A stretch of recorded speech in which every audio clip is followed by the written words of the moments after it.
Dito po ako sa third floor ng SM Cubao. Ayan po yung mga mascot.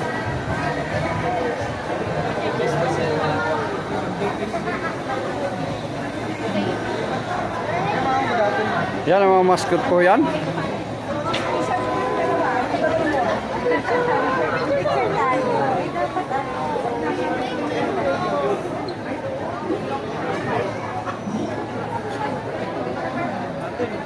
Yan, dito po ako sa SM Cubao ng third floor. Yan, yung mascot yan mga yan. No, you cannot sit there. Wait lang, I cannot get baby.